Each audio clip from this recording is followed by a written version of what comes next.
이 영상은 실제 사건을 모티브로 저만의 방식으로 창작, 재구성된 콘텐츠입니다. 등장하는 모든 인물과 자료는 직접 제작하고 구성했습니다.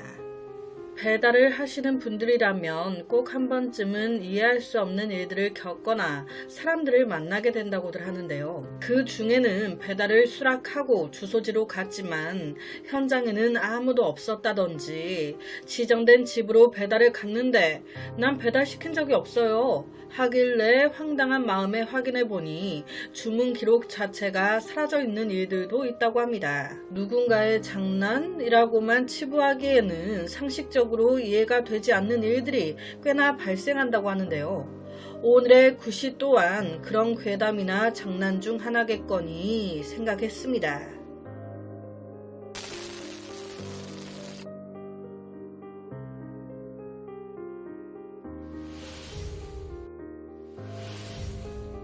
2023년 9월 경기도 양주의 한 지역, 평소와 다름없이 배달 일을 시작하기 위해 어플을 켠 구씨.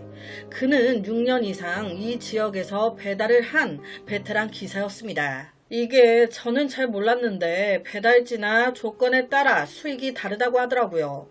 그래서 좋은 곳들은 순식간에 다른 분들이 수락을 해버려서 기사님들끼리 경쟁도 굉장히 치열하다고 해요. 오늘도 치열한 경쟁을 뚫고 한 건 한 건 배달을 시작한 구씨. 그러다 한 아파트에 괜찮은 수익의 건수를 하나 잡게 됩니다.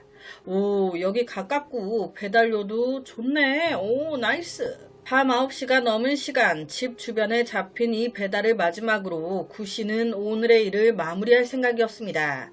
푸름 아파트 104동 9층, 음식을 받아 아파트에 도착. 그렇게 엘리베이터에 올라타는데 뭔가 그날따라 느낌이 영 좋지가 않은 거예요. 아, 요즘 무리했나? 진짜 이것만 마무리 치고 집에 가서 쉬어야겠다. 아, 몸이 좀 안 좋은 것 같아. 9층에 도착한 뒤 지정된 호수로 가기 위해 복도를 따라 걷기 시작했습니다. 그런데 구씨, 갑자기 뒤에서 이상한 속삭이는 소리 듣습니다. 여성의 목소리. 헬멧을 써서 뭐라고 하는진 정확히 모르겠지만 분명 소름 돋는 여성의 목소리가. 그 순간 손을 확 붙잡힌 구씨, 심장이 진짜 떨어져 나가는 줄 알았대요. 뒤돌아보니 한 20대로 보이는 여성이 그거 제 배달이에요, 아저씨. 알고 보니 그냥 엄마한테 들킬까봐 조용히 야식을 즐기고 싶었던 한 여성이 배달이 근처까지 왔다는 알림을 보고 엘리베이터로 마중을 나와 있었던 겁니다. 그걸 못 보고 지나친 구씨를 이 여성이 잡은 거예요. 아저씨, 그거 제 치킨이에요. 엄마 몰래 먹을 거예요. 무튼 이런 웃지 못할 해프닝을 겪은 구씨는 순간적으로 와씨, 쫄았던 부끄러운 기억과 함께 일을 마무리하려고 자신의 오토바이에 다시 올라탔습니다. 그런데 문제는 지금부터예요. 아파트에서 내려온 시간이 9시 15분. 집으로 돌아가려는 구씨에게 배달 알림이 하나 더 뜹니다. 무시하고 그냥 들어가자니 방금 전 해프닝으로 잠은 다 깨버렸고, 주문은 간단한 편의점 음료 몇 개와 20개가 넘는 대량의 얼음컵, 그리고 종량제 봉투 몇 장. 배달 중 골치 아프게 흐르거나 기다려야 할 음식도 아니고 비교적 가까운 골목의 배달지였기에 이때 구씨 선뜻 수락해요. 그렇게 편의점에 도착한 시간이 밤 9시 25분경. 배달 물건 받으러 왔습니다. 다 됐어요? 아, 네, 가져가세요. 근데 무슨 얼음컵을 이렇게 많이 시켰대요? 요즘 날씨가 덥긴 한가 봐요. 가끔 마주쳤던 종업원과 간단한 대화 후 이동합니다. 목적지 근처인 골목에 도착한 구씨. 이 골목은 좁고 전등도 거의 없는 곳이라 비교적 넓은 대로변에 오토바이를 주차하고 물건을 든 채 골목으로 향했습니다. 도착한 집은 초록색 철문의 낡은 가정집. 벨을 눌러도 아무 소리가 없길래 제 차 벨을 누르고 문을 두드렸습니다. 저기요, 아무도 없어요? 아, 뭐야, 괜히 받아가지고 짜증나게. 등록된 안심번호로 전화해도 전화도 안 받고. 이에 화가 나서 가게로 전화를 하려고 하는데 이때 문은 열어주지도 않고 철문의 건너편에서 목소리가 들려옵니다. 아, 거기 두고 가요. 근데 이거 번호 찍힌 거 배달기사님 번호요? 조금 짜증이 났지만 또 이게 컴플레인이 들어오면 머리 아프잖아요. 그러니까 이때 구씨, 아이씨, 네, 문 앞에 두고 갑니다. 제가 전화했던 거 맞아요. 이렇게 대답하고는 별 생각 없이 뒤돌아 나와요. 그 후 그는 집에 들어가기 전 국밥이라도 한 그릇 하고 들어가야겠다. 나 오늘 열심히 살았다 하면서 이것저것 일 마무리 지어놓고 식당으로 향한 게 10시 40분경. 밥 잘 먹고 있는데 한 통의 전화가 걸려옵니다. 아저씨, 저 편의점 알바생인데요. 아까 배달 가신 곳 종량제 비닐 한 개가 없대요. 그냥 환불해준다고 했는데 너무 심하게 화를 내서요. 저희 쪽에서 배달비 드릴게요. 한 번만 가주시면 안 돼요? 와, 진짜 이런 진상이. 마음 착했던 구씨. 편의점 알바와 친분도 있었던 터라 바로 가겠다고 합니다. 그런데 이번에 편의점에서 받은 주소는 어라? 다른 곳이야. 찍어보니 어느 한 공원이야. 아, 진짜 짜증나 죽겠네. 그런데 해주겠다고 했으니 어째요? 어쩔 수 없이 알바와 뒷담화 한번 세게 까고 주소지로 출발합니다. 그렇게 한 20분쯤 달렸을까요? GPS가 안내한 곳에 딱 도착했는데 엄마야, 여기 공원 묘지 아니야. 앞에는 강이 있고 뒤쪽에는 묘지가 서 있는 곳. 날씨는 더웠고 그 근처에는 산책하는 사람도 벤치에 앉아있는 사람조차 아무도 없었습니다. 무엇보다 지금 시간이 거의 자정인데 분위기가 어떻겠습니까? 뭔가 꺼림칙한 느낌에 빨리 처리하고 그냥 가려고. 저기요, 배달 왔어요. 아무도 없어요? 그런데 아무도 없는 것 같아. 그러니까 자기 딴에 배달시킨 사람 찾으려고 핸드폰 불빛으로 주변을 싹 비추는데 강물 앞에 뭔가 하얀 물체가 보입니다. 어우씨, 저게 뭐야? 굿이 뭔가 싶어서 다가갔다가 시겁해요. 자세히 보니까 강물 앞에 하얀 셔츠에 청바지를 입은 한 여성이, 아니 원치도 않은 배달 왔다가 이게 무슨 일입니까?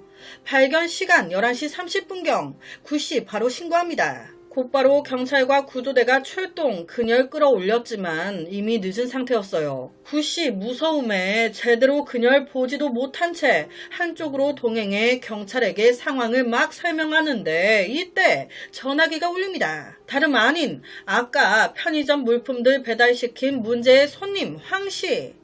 그 종량제 봉투 가져왔어요? 나 바로 옆에 공원 관리 건물 화장실에 좀 다녀온다고. 그것 좀 빨리 얼른 좀 갖다 줘요. 뭔가 좀 의심이 가지 않습니까? 이 시간에 이렇게 사람이 없는 곳에 종량제 봉투 하나가 뭐라고. 황씨가 굳이 여기로 가져다 달라고 했다는 게. 경찰도 똑같이 이 부분을 의심했어요. 그래서 황씨까지 불러 조사를 하는데, 그런데 당시 증거도 없고 황씨의 말에 따라 CCTV 동선도 확인해 봤는데 알리바이도 얼추 맞아. 여성을 이렇게 할 만한 시간이 없었어. 그럼 대체 누가 이런 일을 벌인 걸까요? 어찌됐든 구씨는 진술을 끝내고 끔찍한 경험을 뒤로 한 채 다시 일상생활을 이어나갔습니다. 먹고 살아야 했으니까. 그로부터 며칠 뒤 충격적인 소식을 TV에서 보게 돼요. 그 내용은 4일 전 강변에서 발견된 여성 사건의 유력한 용의자가 검거됐다는 소식. 그는 대량의 얼음과 차가운 물을 사용해 사망 추정 시간을 흐리게 만들었고 정밀 감시 끝에 그를 체포했다는 내용이었습니다. 그게 누구? 바로 황씨. 이걸 보는 순간 굿이 어땠을까요? 내가 황씨한테 배달 주문 받아가지고 얼음컵 하며 다 배달했잖아. 와, 씨 이거 이제 무서워가지고 집 밖으로 나가겠습니까? 배달일 하겠어? 한 발짝도 무서워서 못 나갈 정도로 충격이 크지 않았을까? 맨 처음 초기 조사 때 황씨의 진술을 듣고 이상함을 감지 못하고 그냥 보냈었잖아요. 그랬던 이유가 사람의 체온이라는 게 사후 천천히 내려가는데 밤 기온으로 차가워진 강물과 얼음을 이용해 체온을 강제적으로 급격하게 내리면 초기 감식에서 범행 시간이 빗나가는 경우도 있다고 합니다. 또한 황씨 피해자의 신원을 특정할 수 있는 단서들까지 종량제 봉투를 사용해 치밀하게 감춘 흔적이 있었고요. 그 결과 현장에서는 바로 추적이 어려웠던 상황이었습니다. 알려진 바에 따르면 체포된 황 씨, 그날 구 씨보다 먼저 배달 온 20대 여성 기사를 집 안으로 들인 뒤 물건을 받는 척하면서 성땡땡 범행을 한 거예요. 이후 구 씨를 통해 처리할 물품 일부를 다시 전달 받았던 겁니다. 앞서 구 씨가 맨 처음 배달 갔을 때 아무리 두드려도 안 나오다가 한참 있다 황 씨가 목소리만 "이거 당신 번호유?" 라고 물어봤었잖아요. 이게 진짜 소름 돋는 반전인 게 이때 사실은 자기 알리바이를 만들려고 했던 거예요. "거기 배달 시간 찍혀있지? 너 이 시간에 내 목소리 들었지? 너 이 시간에 나랑 대화한 거다. 나 그때 이 집 안에 있었어." 라는 걸 정확히 인지시키려고 일부러 문도 바로 안 열어줘가지고 구 씨가 자기한테 전화까지 하게끔 만들고, 그 뒤로 공원까지 불러내가지고 자기 공원 관리 건물 화장실에 있었다 어쩐다 하면서 또 알리바이 정확하게 만들려고 황 씨가 얼음컵에 얼음과 차가운 강물을 이용해 그녀가 숨진 시간을 비틀어놨잖아요. 그래서 구 씨가 이 여성을 먼저 발견하게끔 만들었던 거예요. 일부러 사건의 시간을 다 엉망진창으로 만들어 놓고, 그리고 "나 봐, 나는 그 시간에 여기에 있었어" 라고 하려고. 자기는 이 일과 아무런 관련이 없다는 걸 오히려 증명하기 위해 아무것도 모르는 척 "나 여기 건물 안에 있는데 왜 이렇게 안 갖다 줘요?" 혹은 "종량제 갖다 달라" 추태추태를 다 부리면서 경찰 앞에까지 나타났던 거죠. 그래야 자기 알리바이를 확실히 입증, 용의선상에서 벗어날 수 있으니까. 그런데 황 씨너는 과학수사를 아주 얕봤어. 초기 감식에선 어떻게 벗어났다 한들 정밀 감식에 들어가지 아주 씨알없지.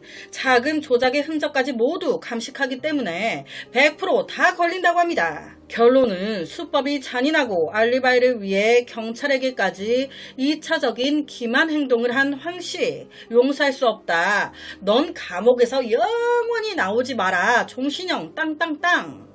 와, 진짜 이런 머리를 좀 다른 데에 썼으면 뭐라도 되지 않았을까. 오늘 제가 들려드릴 이야기는 여기까지입니다. 어떻게 들으셨나요? 오늘 영상에 대한 여러분의 의견 많이 남겨주세요. 댓글과 좋아요는 제가 준비하는데 정말 많은 힘이 됩니다.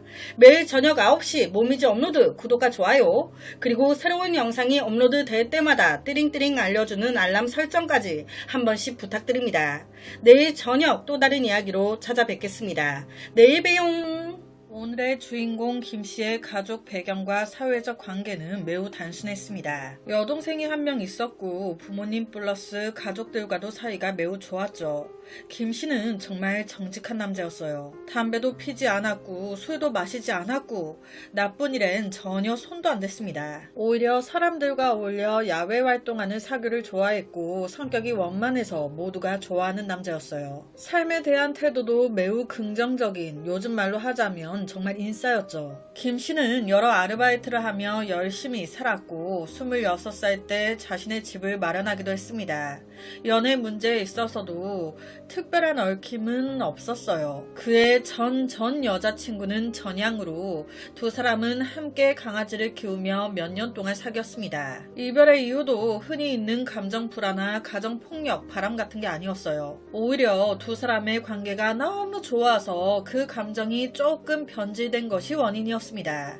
연인 사이가 형제처럼, 친구처럼 변해버린 거죠. 이 두 친구가 한 침대에서 자는 건 아무래도 좀 어색하니까 결국 헤어지게 된 거예요. 헤어진 후에 이 둘 오히려 사이가 더 좋아집니다. 뭐든지 다 털어놓는 친구가 됐고 자주 강아지 산책도 같이 하고 모임이나 식사도 함께 하곤 했죠. 아무튼 정말 가까운 사이가 된 거예요. 그의 두 번째 연애는 채양을 만나면서 시작됐습니다. 여기서 문제는 채양, 김씨보다 16살이나 더 많은 47살이었다는 거예요. 하지만 31살이었던 그에겐 성별도 나이도 거리도 전혀 장애물이 되지 않았죠. 그만큼 이 김씨, 채양에게 완전 푹 빠져버린 거예요. 김씨의 친척들과 친구들 말에 따르면 이 관계에 대해서 김씨가 매우 진지했고 함께 미래를 걸어가려고까지 생각을 하고 있었대요. 1년 뒤에 이 둘은 사귄 지 1주년을 기념하기 위해 다른 지역으로 휴가를 떠났고 거기서 채양의 몇몇 자녀들도 만납니다. 에? 뭐 놀라운 일은 아니었어요. 당시 채양 47살, 그녀에게 자녀가 있다는 거 김씨도 알고 있었습니다. 문제는 자녀가 아니야. 딱 이 휴가 때부터 채양이 그렇게 누군가와 통화를 해. 그 통화할 때 내가 가까이 가면 막 피하는 거예요. 그녀 핸드폰 자체를 아예 건드리지도 못하게 합니다. 매번 그러니까 이게 사람이 막 짜증나잖아요. 더 핸드폰 보고 싶고. 나한테 뭐 숨기는 게 있나 싶고. 이때 김씨 역시 그랬던 거예요. 어느 순간부터 핸드폰을 아예 손에서 놓지도 않고 쳐다도 못 보게 해. 이 여자 바람을 피나 딴 남자가 있나? 이렇게 되면서 이 둘 자주 다투기 시작, 결론은 헤어지게 됩니다. 그렇게 김씨는 다시 집으로 돌아갔고 다음날 출근한 김씨가 동료들에게 먼저 헤어졌다고 얘기해요. 하지만 이때 별로 슬퍼하는 기색은 보이지 않았다고. 같은 날 오후 김씨는 전 여자친구인 전양에게 연락합니다. 주말에 같이 만나자고 수다나 떨자고. 이때까지만 해도 이 김씨 너무 멀쩡해 보였다는데, 그런데 김씨의 이웃이 말하길 그 다음날에 김씨가 찾아와서 자기한테 이런 얘기를 했다는 거예요. 자기가 북쪽에 있는 친구 집에 여행 겸 다녀오려고 한다고. 그 며칠 동안 우리 집 강아지를 좀 돌봐달라고. 열쇠는 어느 화단 밑에 숨겨놨다고. 그래서 다음날 이 이웃집 남자가 이제 강아지를 돌봐주려고 다음날 아침에 이제 이 김씨의 집에 이제 집 열쇠를 숨겨놨다는 곳에 딱 갔어요. 그런데 웬걸? 그 숨겨놨다는 화단 밑에 열쇠가 없는 겁니다. 그래서 이 이웃 남자는 그의 전 여자친구인 전양에게 전화를 걸었습니다. 여기서 약간 하실 분들 계실 거예요. 김씨도 아니고 왜 그의 전 여자친구한테 전화를 해? 사실 이 강아지가 김씨와 전양이 함께 살 때 연애할 때부터 키우던 강아지였어요. 그래서 실제 여러 번 전양이 집에 와서 산책을 시켜주기도 했고요. 옛날부터 같이 살다가 헤어졌다 보니 전양에 대해서도 이웃들이 잘 알고 있었습니다. 헤어졌지만 가끔 전양이 와서 산책을 시켜주고 있다는 것도, 그녀가 그의 집 열쇠를 가지고 있다는 것도 말이죠. 그러니까 이 이웃 남자 입장에서는 김씨가 연락이 안 되니까 전양에게 전화를 했던 거예요. 하지만 이 전화를 받은 전양은요, 바로 뭔가 좀 이상하다고 느꼈습니다.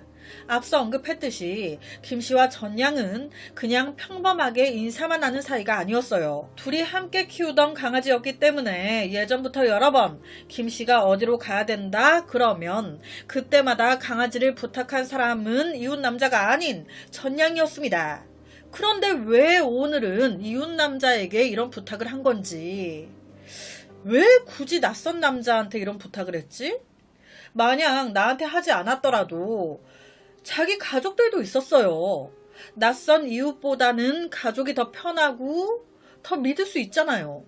굳이 왜? 한 번도 이웃들한테 이런 부탁을 한 적이 없는 남잔데. 뭔가 이상함에 바로 전양 그의 집으로 향하는데, 그녀가 도착했을 때 바로 눈에 띈 건 김씨의 차였습니다. 이웃 남성 말로는 김씨가 북쪽에 며칠 머물고 싶다고 강아지 부탁한다고 했다는데, 그런데 차를 안 가지고 나갔다.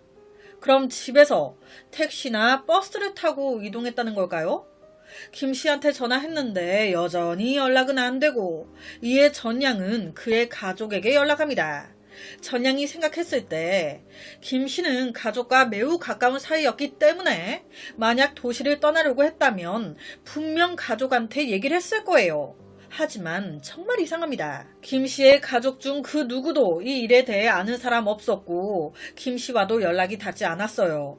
북쪽에 있는 친구에 대해서도 마찬가지였습니다. 실제 북쪽에 사는 친구가 딱 한 명 있었어요. 그 친구한테 물어보니 김씨를 보지도 못했고 김씨가 자신을 찾아온다는 얘기도 들은 적이 없다는 거예요. 이런 상황에 이상하잖아요. 가족들 바로 경찰에 사라졌다 신고를 합니다. 하지만 경찰 반응은 사라진 거 맞아요? 김씨 나이가 30이에요. 30. 아무 문제 없는 멀쩡한 남자고요. 그냥 바람 쐬고 싶어서 나갔을 수도 있죠. 딱히 문제가 있었던 상황도 아니고. 저희가 수사를 시작할 만한 상황은 아닌 것 같네요. 만약 3일이 지나도 여전히 연락도 안 되고 김씨가 집에도 안 들어오면 뭐 그때 다시 신고하세요. 맞아요. 경찰 입장에서는 뭐 하루에 이런 신고가 얼마나 많이 들어오겠습니까? 그때마다 인력을 투입하고 시간을 들일 순 없죠. 이런 실종 신고의 거의 대부분은 흔한 가출이라고 하는데, 하지만 가족의 입장은 다릅니다. 1분 1초도 기다릴 수 없어 직접 조사에 들어가요. 여기서 바로 여자친구인 채양 단서를 하나 줍니다. 사실 김 씨랑 며칠 전에 헤어졌는데 그날 새벽에 우리 집에 찾아왔었어요. 다시 만나자고. 그런데 그때 제가 싫다고 거부했거든요. 그때 좀 심적으로 되게 힘들어하더라고요. 혹시 그 우울감을 이기지 못해 호련히 나쁜 마음을 먹고 떠난 건 아니겠죠? 여기서 알 수 있습니다. 헤어지자고 한 쪽은 채양이었고 김씨 차였다는 걸. 채양 말에 따르면 새벽 5시가 조금 넘어서 김씨가 되게 힘들어하면서 자신의 집을 떠났다는 거예요. 이런 그녀 말에 김씨 가족들과 직장 동료들은요 깜짝 놀랐습니다. 이 김씨가 채양 집을 찾아가서 매달렸다는 그날의 바로 전날이 김씨가 직장 동료들에게 처음으로 헤어졌다고 이별을 알린 날이었어요. 그런데 그때 어땠어요? 김씨 너무 멀쩡해 보였습니다. 전혀 슬퍼하는 기색 없었다고 했는데 어떤 심경 변화가 있었던 건지 바로 다음날 찾아가서 매달렸다? 뭐 그럴 수 있죠. 사람 마음은 모르는 거니까. 여기서 김씨의 가족은 또 한 가지 사실을 알게 됩니다. 김씨가 실종되기 전날 회사에서 해고당했다는 거예요. 당시 김씨는 여러 일을 하고 있었어요. 견인차 회사와 에어컨 회사, 제설 작업, 잔디관리 등등. 그런데 이 에어컨 회사에서 잘린 거예요. 회사에서도 잘린 데다 이별까지. 그래서 힘들어가지고 극단적인 선택? 하지만 이것도 좀 그런 게요. 에어컨 회사에서는 잘렸지만 이를 알게 된 견인차 사장이 김 씨한테 딜을 한 거예요. 당신 에어컨 회사 그만두면서 시간 많아졌잖아. 근무 시간 더 늘려줄까? 우리 회사에서 더 일할래? 그러니까 크게 우울해할 필요가 없는 거예요. 수입에는 전혀 영향이 없었어. 가족들은 거리 곳곳에 사라진 김씨의 전단지를 막 붙이기 시작했습니다. 그런데 한 곳에 붙여둔 전단지를 누군가 콱 찢어버립니다. 한 여성과 한 아이가 전단지를 찢는데 어라 그 여자 김씨의 전 여자친구인 채양이네. 김씨 가족들이요 바로 가서 따졌어요. 야 너는 김씨가 걱정도 안 돼? 네 전 남자친구 아니야. 이거 왜 찢어? 이에 그녀 말 당신들이 전단지 붙인 이곳이요 제 직장이에요. 제 직장 근처라고요. 제 남자친구가 사라졌다는 게 알려지면 사람들이 절 뭐라고 생각하겠어요? 생각 좀 하고 여기다 전단지 붙여요. 실제 경찰도요 이 부분에 대해선 주의를 준 적이 있었어요. 김씨 가족들한테 전단지를 붙이는 건 좋은데 그의 마지막 여자친구였던 채양의 직장 근처나 집 근처에는 붙이지 말라고, 오해를 살 수 있다고. 하지만 그의 가족들은 대수롭지 않게 생각을 했던 것 같습니다. 채양이 막 뭐라 하면서 찢었음에도 또 채양 회사나 집 근처에 이제 전단지를 막 붙이다가 결국 체포까지 돼요. 김씨가 실종된 첫 해에는 주로 김씨의 가족이 조사를 담당했고 경찰은 보조 역할을 했습니다. 그동안 조사된 정보에 따르면 김씨 집의 쓰레기통에서 버거킹 영수증이 발견됩니다.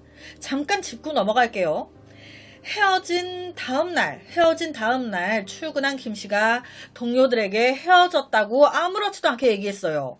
그리고 그 다음날 새벽에 채양 말로는 김씨가 자기 집에 찾아와 매달렸다고 했습니다. 그 같은 날 새벽 5시쯤 자기 집에서 떠났다고.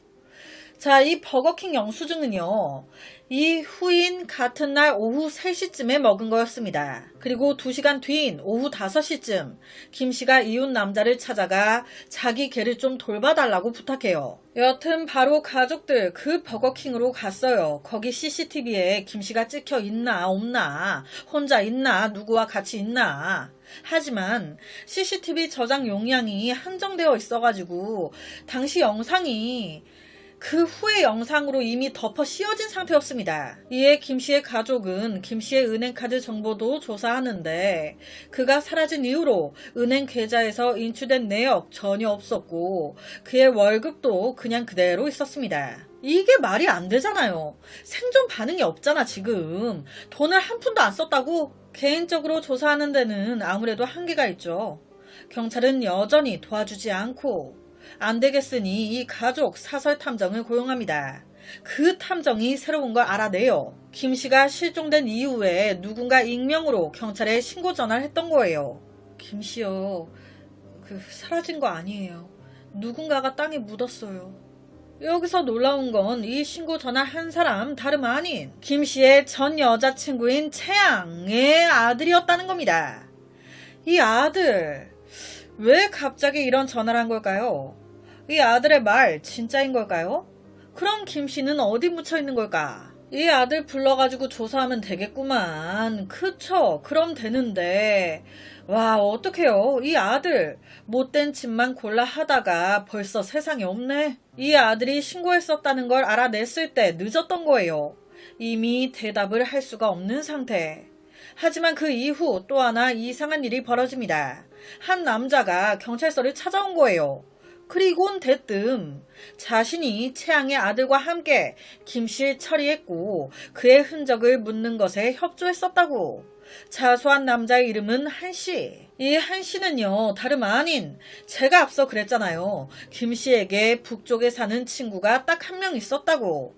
그 친구와 김씨를 보지도 못했고 김씨가 자신을 찾아온다는 얘기도 들은 적이 없다고. 그 친구가 바로 한씨였습니다. 아니 도대체 이게 무슨 상황인 걸까요? 그럼 김씨의 전 여자친구인 채양의 아들과 김씨의 유일한 친구인 한씨가 그를 처리했다고? 한씨는요 예를 들어서 김씨 강남 어느 산에 묻었다. 경찰 갔어요. 막 다 수색했습니다. 없어. 아 깜빡했다. 사실 성남에 있는 어느 산에 묻었어요. 갔어요. 또 다 수색했습니다. 또 없어. 아 또 깜빡했다. 성남이 아니라 전라도 광주에 묻었어요. 와 지금 장난하나? 결론은 3년간 엄청난 경찰력을 투입했지만 김씨는커녕 옷 한 벌조차 찾지 못합니다. 아니 얼마나 괘씸해요. 지금 뭐 하자는 거야? 미친 거야? 경찰 처음엔 한씨를 사기꾼이라고 생각해 풀어줬다가 다시 수사 방해 혐의로 체포해버려요. 그리고 이 남자 4년 때려버립니다. 경찰은 한씨를 사기꾼이라 생각했지만 가족들은 달랐어요. 분명 한씨 뭔가 알고 있어. 가족은요 한씨 플러스 전 여자친구인 채양의 아들 신고했잖아요. 채양 계속해 그녀를 찾아가 이것저것 물어봤어요. 하지만 이런 가족들의 행동에 그녀는 미치겠는 거예요. 난 모른다고요. 아들이 왜 그런 전화를 했는지 내가 어떻게 알아요. 와 돌아버리겠네 진짜. 제발 좀 그만 찾아와요 제발. 채양, 김씨의 가족들을 상대로 소송을 제기합니다. 결론은 그녀가 이겨요. 어마어마한 거액 7천만 원을 받습니다. 말이 됩니까? 이에 대해 김씨 가족은요 항소했어요. 어느 가족이든 다 이렇게 행동할 거다. 지금 저 여자 아들이 익명으로 내 아들을 묻었다고, 누군가 묻었다고 신고했는데 어떻게 우리가 가만히 있을 수 있냐. 우리가 한 건 매우 정상적인 행동이다. 괴롭히지 않았다. 자, 저도 그렇고요. 시청자분들 모두 이게 제일 궁금하실 거예요. 채양의 아들 심심해서 이런 장난을 친 걸까요? 아니면 누가 범인인지 아들은 알고 있었던 걸까? 한씨 말대로 한씨와 아들이 같이 김씨를? 일부 사람들은요 그녀의 아들이 김씨가 싫었던 거예요. 김씨가 우리 엄마를 뺏은 느낌이야. 우리 엄마랑 결혼 절대 안 돼. 그래서 김씨를 해친 거 아닌가? 그렇다면 그의 엄마인 채양 진짜 몰랐을까요? 자신의 아들이 김씨를 죽였다는 걸?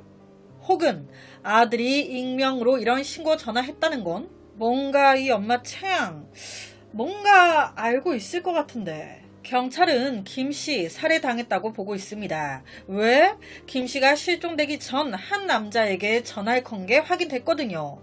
그 남자한테 김씨가 내가 반드시 본때를 보여주겠다고. 내가 너한테 복수할 거라고. 그 남자는 다름 아닌 채양의 교제 상대였습니다. 즉 새로운 남자가 있었던 거죠. 그 남자를 찾아갔고 둘이 싸우다가 끝을 봤나? 사건이 발생한 지역이요 굉장히 작았어요.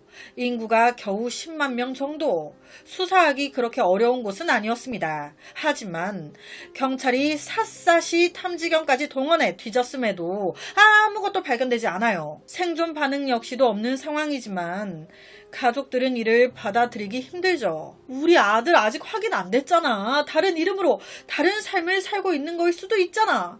살아있을 거야. 살아있어. 현재까지도 김 씨는 발견되지 않았습니다. 가족들의 바람대로 살아있었으면 좋겠네요. 만약 그가 살아있다면 현재 50이 넘어 있을 텐데 도대체 채양과 그의 아들 한 씨까지 어떻게 엮여져 있는 거며 그날 김 씨는 왜 늘 강아지를 맡기던 전냥이 아닌 가족이 아닌 뜬금없는 이웃에게 강아지를 맡겼던 건지 전날까지만 해도 이별에 대해 아무 슬픔 없이 얘기했던 김 씨였어요. 정말 다음날 새벽 채양을 찾아가 다시 만나자고 울고 불고 매달렸을까요? 그거에 슬퍼가지고 떠났다?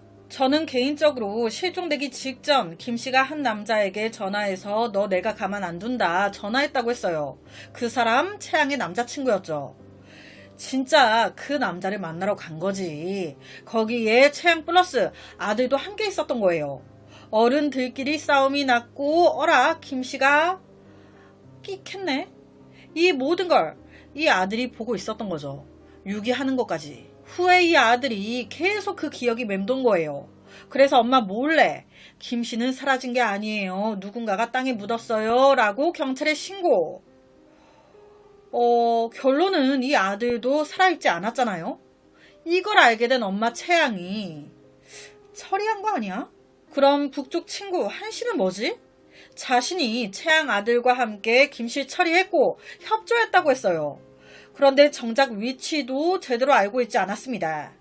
혹시 채양 아들은 이미 이제 이 세상에 없으니까 채양이 한 씨와 자신의 아들에게 덮어 씌우려고 한 씨에게 돈을 주면서 좀 이렇게 자백을 하라고 했나? 더 이상 수사 못하게? 그런데 가족들은 이를 믿지 않았고 뭐 이렇게 된 거죠. 뭐 신빙성 하나 없는 제 개인적인 생각입니다. 오늘 제가 들려드릴 이야기는 여기까지입니다. 어떻게 들으셨나요? 오늘 영상에 대한 여러분의 의견 많이 남겨주세요. 댓글과 좋아요는 제가 준비하는데 정말 많은 힘이 됩니다. 공감되는 댓글은 제가 꼭 상단에 고정시켜 놓겠습니다. 매일 저녁 9시 모미지 업로드 구독과 좋아요 그리고 새로운 영상이 업로드 될 때마다 뜨링뜨링 알려주는 알람 설정까지 한 번씩 부탁드립니다. 내일 저녁 또 다른 이야기로 찾아뵙겠습니다. 내일 봬용. 중국의 한 아파트 단지 자신들을 잡으러 온 경찰에게 어이없는 행동을 저지른 두 형제의 이야기입니다. 그 형제들을 신고한 건 다름 아닌 바로 막내 동생. 잡혀서도 발뺌하던 형제가 결국 죗값을 받는 데에는 마지막에 공개된 바디캠, 이 영상이 결정적인 역할을 했는데요. 이 형제들은 과연 어떤 짓을 저지른 걸까요? 그리고 막내 동생은 왜 형들을 신고한 걸까?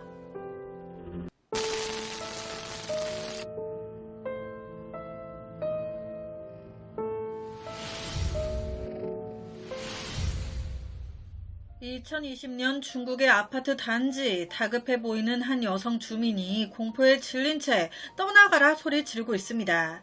도와주세요! 여기 좀 살려줘요! 이 소리에 놀란 몇몇 주민이 서둘러 집 밖으로 나와 보는데 이때 이들 눈에 보인 상황은 경찰관이 비틀거리면서 도망치듯 뛰어오고 있는데 이 경찰관 상태가 온몸은 무언가에 심한 상처들을 입었고 특히 그의 등은 매우 심각해 보였습니다. 아파트 경비원이 이 상황을 목격, 급히 구급차와 경찰에게 신고 출동하게 됩니다. 같은 시각 단지 내 504호에 살고 있는 마씨 집안의 셋째 마자오빈 역시 떨리는 손으로 전화를 겁니다. 어디로? 경찰서로.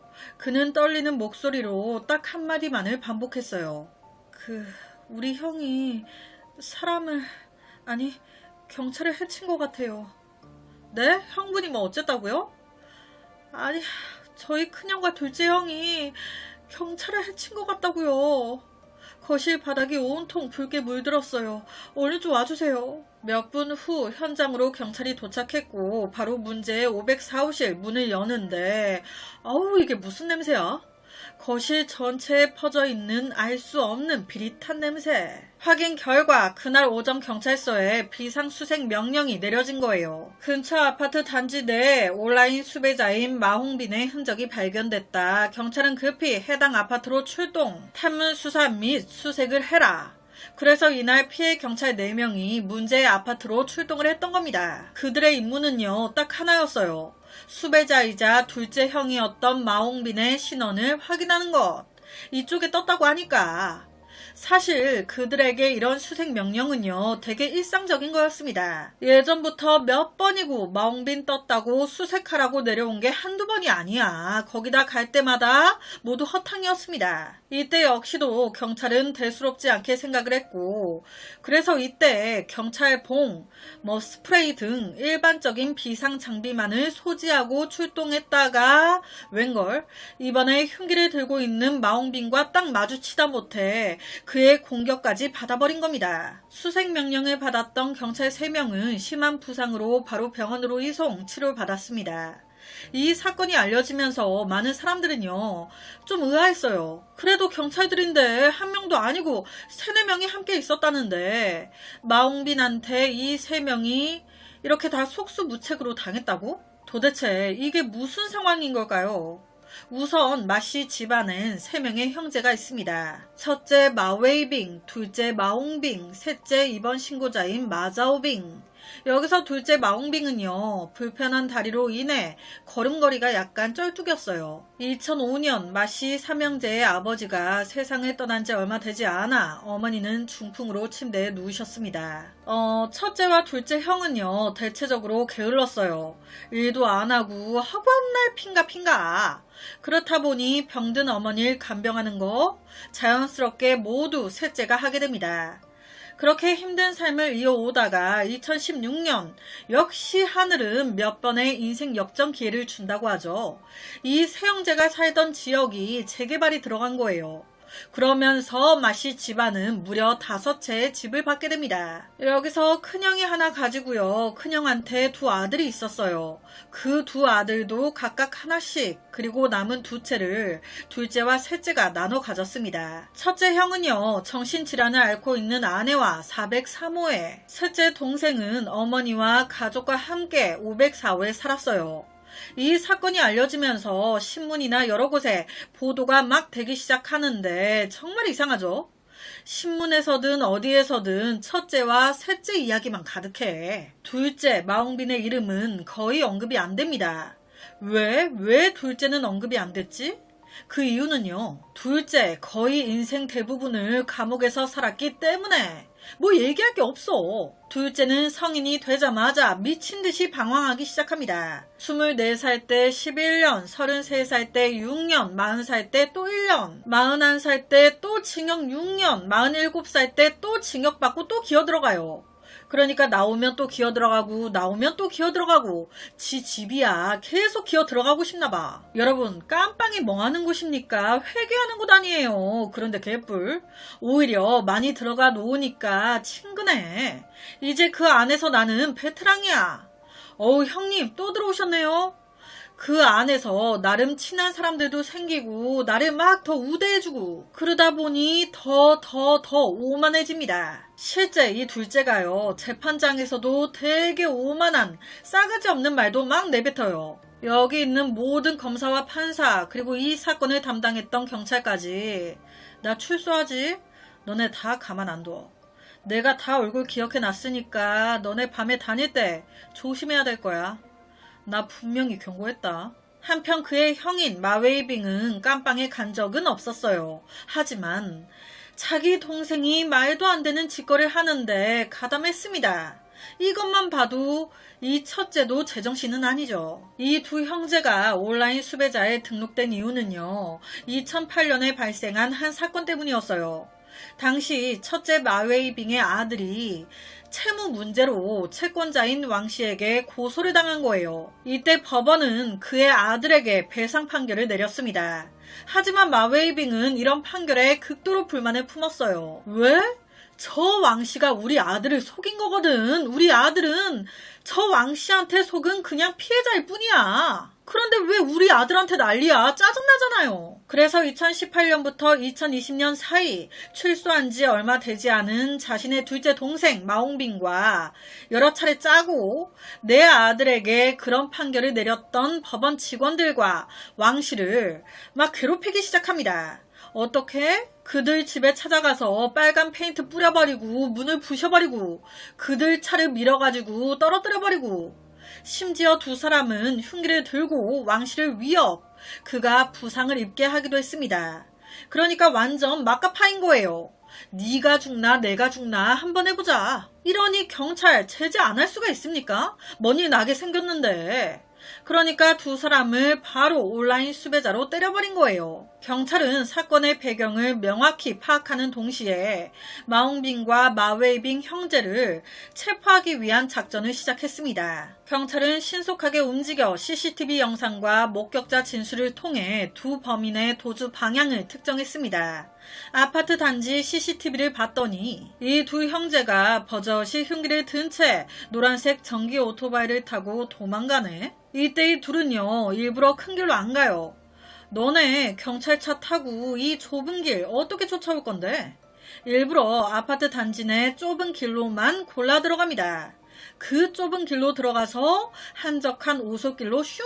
다행히도 며칠 전 비가 왔었기에 그 오솔길 바닥이 진흙 상태였어요. 여길 오토바이로 지나갔으니 뭐가 남았겠습니까? 오토바이 바퀴 자국! 그 자국을 따라 쭉 경찰이 쫓아가니 청양 고추밭에 둘러싸인 한 허름한 집이 나오네. 그 고추밭 한가운데 덩그러니 두 형제가 탔던 오토바이가 전기 오토바이여가지고 배터리가 다들 멈춘 거예요. 이 형제 그 오토바이 버리고 도망갑니다. 당시 발견된 전기 오토바이엔 아직 마르지 않은 혈흔이 묻은 수건이 있었습니다. 그 외에도 집 여기저기에 냄비와 그릇이 막 흩어져 있었어요. 누가 봐도 이 청양 고추밭 이 집, 이 마옹빈이 숨어 있었던 곳이네. 그런데 문제는 이곳이 너무 황량하고 사람도 안 다니고 CCTV 한 대도 없어가지고 이 둘이 어느 방향으로 도망갔는지 뭐 별다르게 단서가 안 나오는 거예요. 모르겠어. 하지만 지들이 뛰어서 뭐 얼마나 미국까지 갔겠습니까? 바로 청양 고추밭에 둘러싸인 집, 이 집 코앞에서 잡혀요. 그날 오후 6시쯤 한 마을 주민이 중요한 단서를 준 거예요. 여기 거리에 흉기를 든 남자 2명이 돌아다닌다고. 바로 경찰 이 두 남자 잡으러 출동합니다. 그리고 바로 정면으로 마주치게 되는데 이때 마옹빈과 마웨이빙 너무 능숙하게 흉기부터 꺼내 들어요. 경찰이요 경고를 줬어요. 야 애지간히 해라. 그거 내려. 좋은 말로 할 때 내려. 하지만 이 형제 아랑곳하지 않습니다. 오히려 경찰한테 막 욕을 하면서 들고 있던 걸 던지려고까지 해. 이러니 어떡해요. 동물인지 뭔지 말귀를 못 알아쳐먹는데. 빵! 경찰이 바로 2번을 격발. 둘째 마옹빙 다리에 콕콕. 하지만 진짜 애가 즐긴 게요. 2방이나 다리를 맞았는데도 이 마옹빙 쩔뚝거리면서 계속 경찰 쪽으로 흉기를 휘두르면서 걸어와요. 진짜 독하죠. 이러니 반대로 경찰 입장에선 얼마나 무섭습니까? 다시 한번 빵! 이번엔 마옹빙 오른쪽 허벅지에. 이때서야 주저앉아요. 됐다. 경찰들 바로 마옹빙에게 우르르 몰려들어 제압 체포합니다. 첫째 마웨이빙까지 체포해요. 하지만 동시에 비보가 전해집니다. 사건의 그날 오전 마옹빙이 나타났다 비상수색명령이 떨어져 문제의 아파트로 출동했던 경찰 4명. 그 중에 2명이 부상이 심해 순직했다고. 아파트 단지로 달려가 도움을 요청했던 또 다른 경찰관 또한 중상으로 경과를 더 지켜봐야 했습니다. 와, 무고한 경찰관 2명이 순직했습니다. 아니, 더 많은 경찰들이 피해를 봤어요. 이 두 형제 재판 결과 어떻게 나왔을까요? 그런데 여기서 또 열받는 상황이 이어지니 법정에서 이 두 형제 뭐가 그렇게 당당해? 2020년 재판에서 50대의 첫째 마웨이빙과 마옹빙 표정부터가 재수없어. 오만하기 짝이 없는 약간 비웃는 표정으로 앉아있는 거예요. 지 형이 있다고, 지 동생이 있다고 아주 기가 산 거죠. 검찰은요, 경찰이 이들이 숨어있는 곳에 들이닥치자 이 형제가 체포를 거부하며 흉기를 집어들었다고. 하지만 이에 대해서 첫째 마웨이빙은 강하게 이의를 제기합니다. 정당방위였다는 거예요. 이게 무슨 말이냐? 앞서 마웨이빙은요, 왕씨에게 원한이 있었어요. 마웨이빙 아들이 채권자 왕씨에게 속았다고 주장했잖아요. 하지만 이때 법원은 그의 아들에게 배상 판결을 내렸죠. 저 왕씨가 우리 아들을 속인 건데, 그런데도 경찰은 저 왕씨를 처벌하지 않고 오히려 계속해 우리 집에 찾아와 우리 가족 모두를 다 괴롭혔다.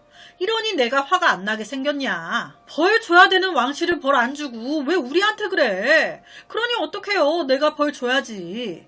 그래서 왕씨 집에 페인트를 좀 뿌리고 했더니 이 경찰들이 나를 보호하는 게 아닌 더 왕씨 편에 서가지고 더 나를 막 잡겠다고 난리야.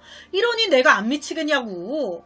지들이 잡아야 될 건 내가 아닌 왕씨인데. 그래서 순간 너무 열받아 막 휘둘렀다는 거예요. 이에 검찰이 물었습니다. 너 몇 번이나 휘둘렀냐? 이에 대해 마웨이빙 그냥 생각 없이 막 휘둘러가지고 모르겠네. 내가 알 게 뭡니까? 몰라요. 이런 마웨이빙의 변명도 기가 막힌데 더 기가 막힌 건 둘째 마옹빈의 변명이에요. 6번이나 감옥에 다녀온 이 남자는 그날 흉기를 든 이유? 제가 그날 간만에 형제들이 다 모이기도 했고 해서 가족들 식사 대접을 해주려고 칼을 들고 음식을 만들고 있었습니다. 그런데 갑자기 벨이 울리더라고요. 바로 첫째 마웨이빙 형이 나갔는데 한 몇 분 있다가 막 소란스럽길래 요리하다가 중간에 아무 생각 없이 요리한다고 손에 들고 있던 걸 그대로 들고 형 왜 그래? 하면서 나갔죠. 봤더니 형이 경찰과 막 싸우면서 대치하고 있더라고요. 그걸 본 그 순간 저도 모르게 너무 놀래서 우선 경찰들한테 나가라고 한다는 게 요리하던 참이었다 보니 칼을 들고 있어가지고 나가라고 하다가 이렇게 돼버린 거예요. 즉 일부러 죽이려고 한 건 아니다. 이 말 진짜인 걸까요? 얘네들은요 간과한 게 하나 있었어요. 경찰들이었잖아요. 집행 기록 영상 장치가 있었습니다. 경찰이 수색하러 갔을 때 그들 몸에 바디캠을 달고 있었던 거예요. 이게 있을 거라곤 꿈에도 몰랐겠죠. 여튼 법정에서 당시에 그날 그 바디캠이 공개됐습니다. 사건 당일 오전 10시 14분경 4명의 경찰이 504호 문을 두드렸습니다. 이때 문을 연 사람은 셋째 마자오빙이었어요. 문이 열리자마자 경찰은 집 안으로 들어갔습니다. 이때 둘째 마옹빙은 주방에 숨어 있었어요. 이걸 알게 된 경찰이 그에게 여러 차례 신분 확인을 요구했습니다. 하지만 거부당해요. 이런 상황에 순직한 경찰관 중 한 명이 마옹빙에게 구두 경고를 내린 거예요. 버텨봤자 좋을 게 없다. 같이 가자. 하지만 마옹빙 끝까지 협조하지 않았고 심지어 여러 번 흉기를 들고 밖으로 도망가려고 했습니다. 그런데 도망가려다가 막히니 마옹빙의 감정이 더 격해지기 시작해요. 한 손에 흉기를 들고 주방 창문을 통해 밖으로 매달려가지고 야 경찰 안 꺼져? 야 꺼지라고. 나 그럼 뛰어내린다. 이때 셋째 마자오빙이 막 설득해가지고 겨우 내려와요. 출동 당시 현관문이 닫혀있지 않아 10시 20분경 큰형 마웨이빙이 칼을 들고 문 밖에서 안으로 돌진해 들어왔습니다. 그리고 바로 이 두 형제 서로 아이 컨택을 하네. 무슨 영화에서 영웅 둘이 서로 힘을 합치듯이 무슨 지들끼리 막 눈빛 교환을 하더니 동시에 갑자기 경찰을 막 공격하기 시작한 거예요. 그리고 얼마 안 가 카메라가 심하게 흔들리더니 몇 초 후 화면이 꺼졌습니다. 이 현장에 유일한 목격자가 있습니다. 눈치 빠르신 분들 누군지 아시겠나요? 바로 사건의 그 집 셋째 마자오빙의 집이었어요. 유일한 목격자 마자오빙 그날에 대해 보충 설명을 해줍니다.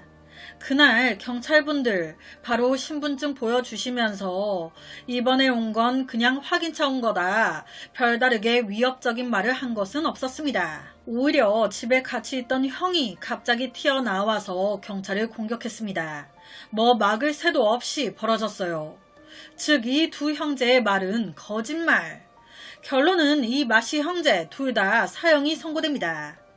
마씨 형제의 칼은 경찰을 향했고 가정을 산산조각 냈습니다.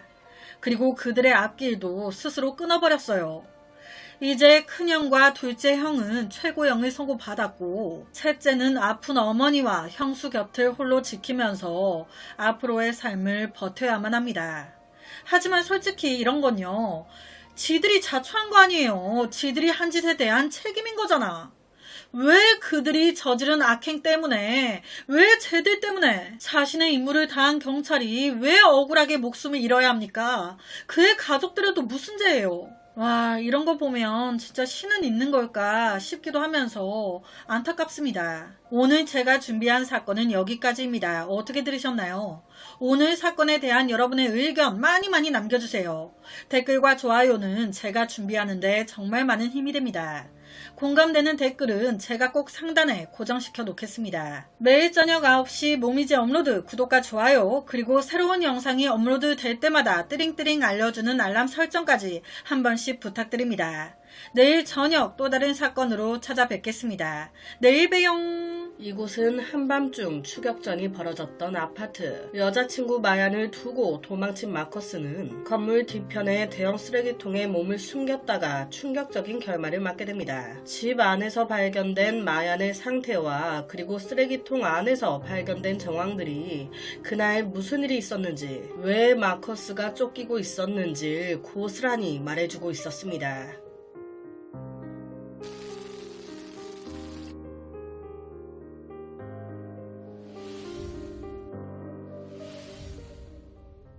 2014년 10월 저녁 호주 경찰은 한 건의 신고전을 받습니다. 저 여기 땡땡 아파트 관리자인데요. 며칠 전부터 우리 아파트 내에서 무슨 생선 썩은 냄새도 아니고 진짜 역겨운 냄새가 계속 나거든요. 아유, 구역질나 미치겠어요 진짜. 도대체 이게 어디서 나는 건지 한번 좀 와가지고 알아봐 줘봐요. 경찰 바로 관리자가 말한 아파트로 갔죠. 정말 진짜 듣도 보도 못한 생선이 고약하게 썩은 내가 이 냄새의 원인을 찾아야 한다. 그렇게 한 집 한 집 탐문 수사하다가 다다른 곳이 있었으니 바로 1층에 사는 마커스의 집. 경찰이 마커스의 집 문을 두드렸어요. 그랬더니 마커스가 나와. 안녕하세요. 수사 협조 좀 부탁드립니다. 그랬더니 갑자기 네, 잠시만요 하면서 다시 현관문을 닫는다. 그렇게 한참을 기다려도 안 열어줘. 봤더니 마커스 얘가 잠시만요 라고 해놓고 바로 창문을 통해 밖으로 도망간 거예요. 그것도 맨발로. 아니, 왜 도망가? 이것 자체가 쫄리는 게 있다는 거죠. 한 팀은 마커스의 집을 수색, 또 한 팀은 도망간 마커스를 쫓기 시작합니다. 먼저 수색팀이 문을 부수고 들어가는데 와, 실제 그 경찰이 한 소리가 그 첫 장면을요 잊을 수가 없대요. 집 바닥이 전부 아주 그냥 붉고 찌든 자국들이 다 말라 비틀어져가지고 고개를 딱 돌려 주방을 봤더니 주방 식탁 위에 김이 모락모락 나는 국 한 냄비가, 와, 설마 불길한 느낌이 싹 들죠. 이때 경찰 역시도 이상해서 조심스럽게 국자를 들어 국을 저어봤습니다. 저었더니 국 안에서 엄지, 그리고 가운데 거, 그리고 이렇게 하여튼 이 죄송합니다. 여튼 뭐 가리지 않고 들어가면 안 될 것들이 막 다 들어가 있어. 와우, 최악이에요. 더 진짜 경악스러운 건요, 이때 경찰이 젓가락으로 건더기들을 살짝 찔러봤었대요. 그랬더니 푹 하고 구멍이 얼마나 삶은 건지 형태를 유지할 수가 없는 상태였다고. 와, 제발.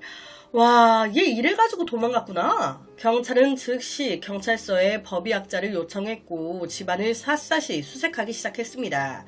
그랬더니 완마, 앞서 이거는 그냥 약과야. 세탁기 안에 여러 번 세탁돼 하얗게 바랜 무언가가 들어있었습니다. 처음 본 경찰은 이거 마네킹 다리인가 싶었지만 그 형체가 너무 리얼했던 거죠. 와, 이거 진짜야? 그 순간 온몸에 소름이 쫙 돋았다고. 뿐만 아닌 집 밖의 쓰레기통에서도 경찰은 쓰레기 봉투에 담긴 추가적인 것들을 더 발견합니다. 이때 반대로 마커스를 추적하던 경찰팀은 도망가던 마커스 갑자기 집 근처에 주황색 쓰레기통 안에 들어가네?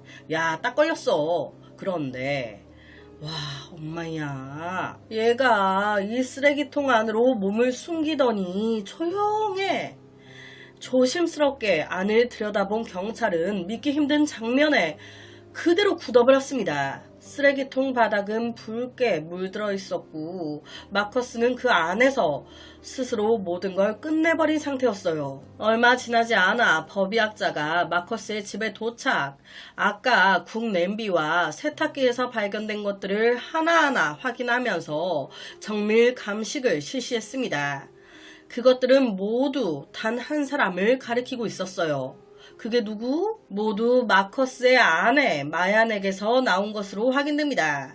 그녀에게 무슨 일이 있었던 걸까요? 아니, 이게 뭐 여러 검사를 해도 정확한 사인과 사망 시간을 알 수가 없는 거예요. 그런데 이걸 알아야 수사를 하지. 이에 경찰은 정확한 시간을 추정하기 위해 아파트의 주민들을 찾아가 언제부터 그 썩은 냄새를 맡기 시작했는지 탐문 수사를 시작했습니다. 마커스의 집 위층에 사는 이웃 왈, 처음으로 이상한 냄새를 맡은 건 신고 바로 전날인 10월 3일이었다고. 아니, 산책하고 오려고 나왔는데 이상한 냄새가 확 나더라고요. 그 냄새가 약간 며칠 동안 열어둔 채 상해버린 강아지 캔 사료 냄새 같아가지고 와, 토할 것 같았어요. 이때요, 이웃들 모두 이 이상한 냄새를 맡았어요. 하지만 다들 그냥 뭔가 썩고 있는 냄새인 줄 알았지. 그게 마커스의 아내로 인해 나는 냄새일 줄은 뭐 누가 상상이나 했겠습니까? 이런 냄새에 대한 단서들 외에도 이 이웃은 마커스 부부에 관한 중요한 이야기도 해줍니다. 마커스 부부가 한 몇 주 전에 이사를 왔어요. 사이 되게 좋아 보이더라고요. 맨날 둘이 같이 외출하고. 그런데 한 일주일 전부턴가? 그렇게 저 집 안에서 싸우는 소리가 그날도 그래요. 2일날. 그때도 밤부터 막 큰 소리가 나기 시작하더니 3일 새벽 1시 반까지 난리가 멈추지 않더라고. 나는 뭐 부부싸움 칼로 물베기라고 하잖아요. 뭐 또 싸우다 말겠지. 뭐 별로 신경 안 썼죠. 그런데 지금 생각해보니까 딱 그때 이후부터 내가 그 집 안에 마얀을 못 본 것 같아. 경찰은요, 바로 이 부부 관계 조사에 들어갑니다. 그렇게 큰 소리가 오갔다는데 도대체 왜 마찰이 있었냐? 알려진 바에 따르면 인도네시아에서 태어난 그녀는 당시 20대였어요. 마야는 인도네시아에서 한 애완동물 가게에 작은 동물들을 돌보는 일을 했습니다. 그런데 이게 월급이 그렇게 좋진 않았어요. 한 달, 두 달 하다 보니까 이게 뭔 하루살이야. 이렇게 살아서는 비전이 없어. 그래서 그녀 바로 호주로 갑니다. 거기서 이제 특별 서비스를 해주는 업소에 들어가 일을 시작해요. 특별 서비스, 네, 그 위로해주는. 여튼 그 일을 무려 5년 동안이나 계속합니다. 그 일을 하다가 만난 거예요. 같은 업소의 종사자였던 마커스를. 그렇게 이 둘 연인 사이로 발전한 겁니다. 네, 뭐 좋은 일이라고 둘 다 같은 일을. 하지만 몇 년 후 이 둘은 무슨 이유에선지 기존 일하던 곳을 떠나 더 열악한, 더 안 좋은 지하 세계로 들어가요. 다시 이 지하 세계에서 동종업을 이제 시작한 거예요.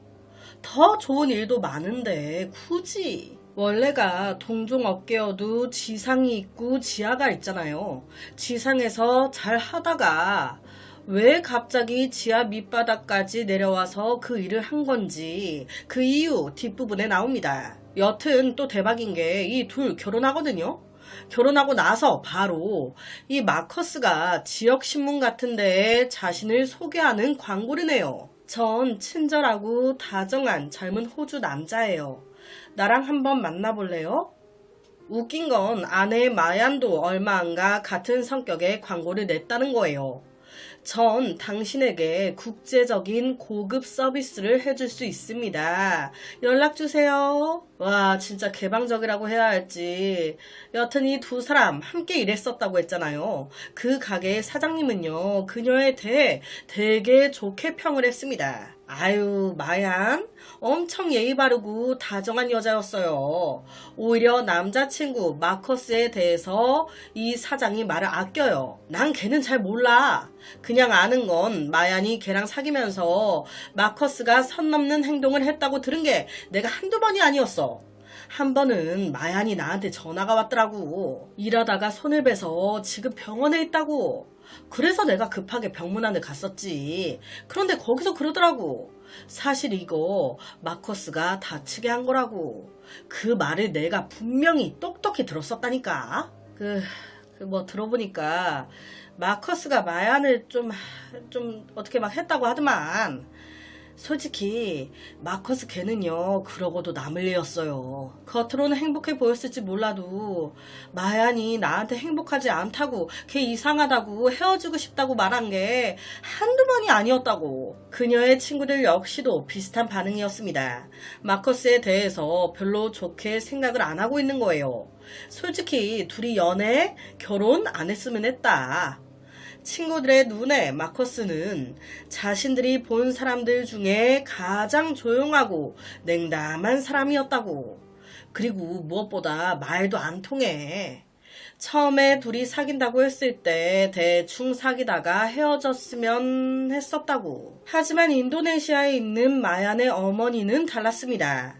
마커스에게 딸이 그렇게 됐다는 소식을 들었을 때 그녀의 반응은, 와, 저였으면 아주 그냥 콱 그냥 뒤집어 엎었을 것 같은데, 이때 이 엄마 담담히 사실을 받아들였습니다. 오히려 내 딸을 그렇게 만든 마커스를 용서한다고. 내 딸을 그렇게 만든 마커스를 용서합니다. 여러분, 이게 말이 됩니까? 이게 무슨 상황이야? 이게 용서될 일이야? 마야는요, 집안의 기둥이었어요. 부부는 8월 달에 결혼했고, 결혼 후 인도네시아에 와서 그녀의 부모님을 만나기도 했는데, 이때 이 둘 되게 다정해 보였다는 거예요. 엄마가 봤을 때 마커스가 조용하니 그렇게 내 딸 말을 잘 따라준다? 저기 가, 그러면 가고, 여기 와, 그러면 여기로 오고. 그러니까 엄마가 봤을 때 마커스에게 굉장히 좋은 인상을 받았던 거예요. 하지만 사실 마야는 엄마한테 남편 마커스 짜증난다고 여러 번 불평불만을 했었어요. 아우, 엄마, 얘 되게 냉담해. 감정이 크게 없나 봐. 얘랑 같이 살아도 전혀 집의 따뜻함을 느낄 수가 없어.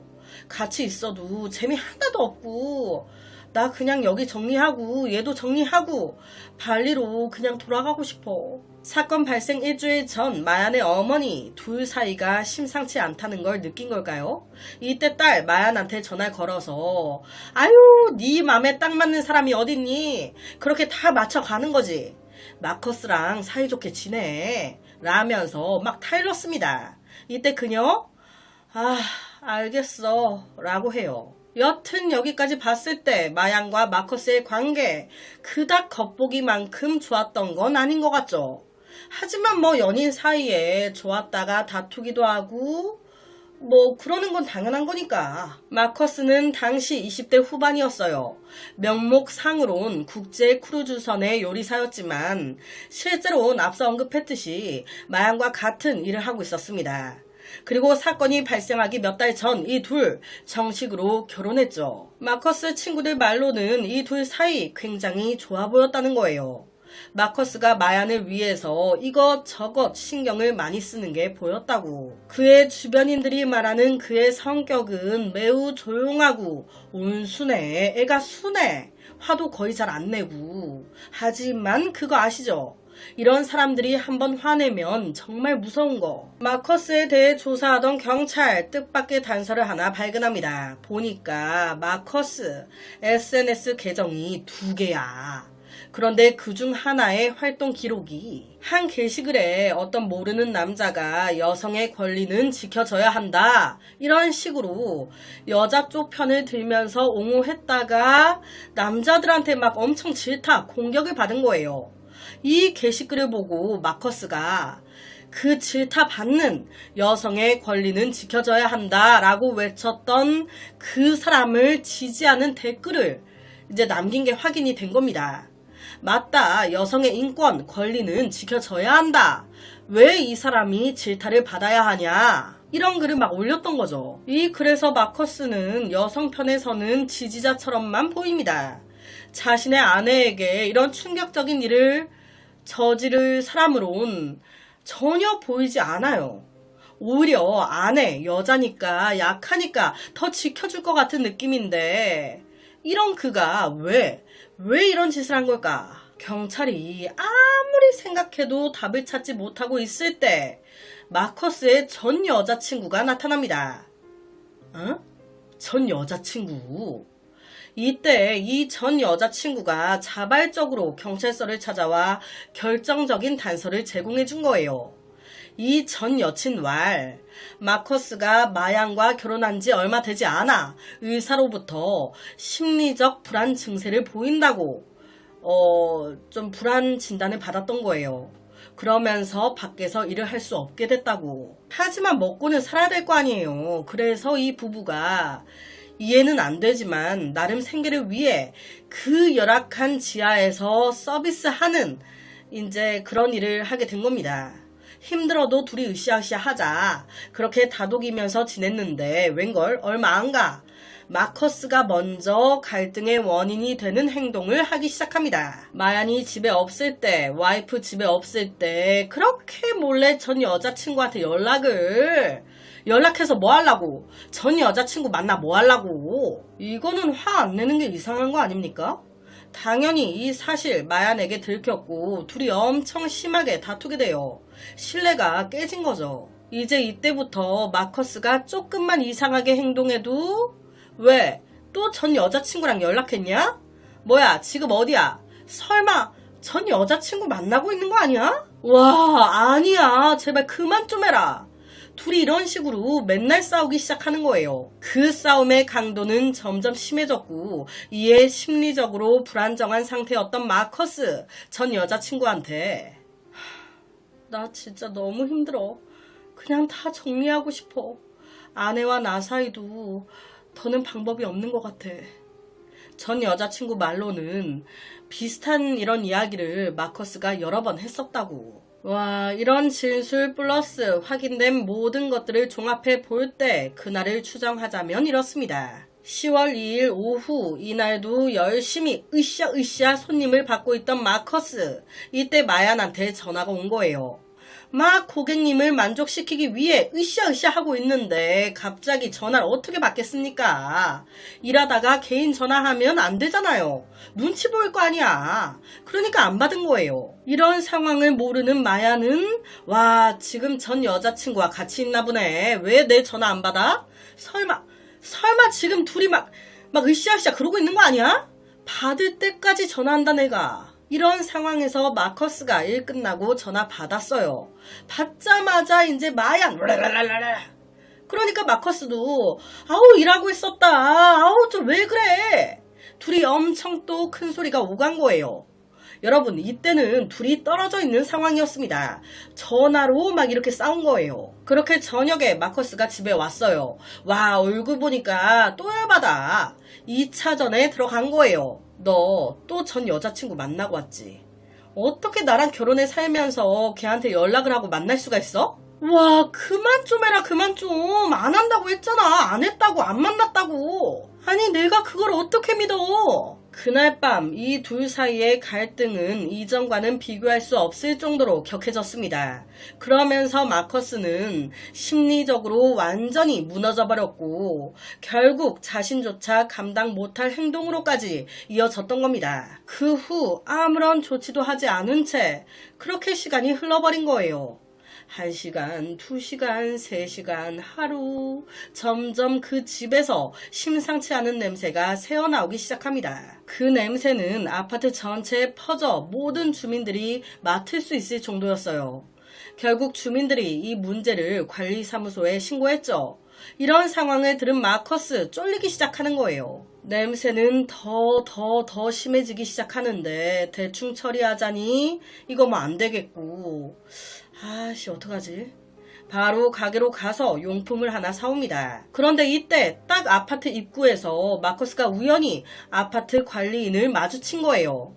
관리인은 악취가 그의 집에서 나는 것을 알아차린 상태였습니다. 아우 마커스, 당신네 집에서 냄새가 말도 아니야. 이거 무슨 냄새야? 주민들이 난리야 난리. 얼른 그 냄새 좀 처리해봐요. 이의 마음이 더 조급해지기 시작한 거예요. 집에 들어오자마자 바로 행동 개시. 일부는 냄비에, 일부는 화장실에, 그리고 나머지는 세탁기에. 세제와 함께 넣어 세탁기에 돌리면 냄새가 안 나겠지?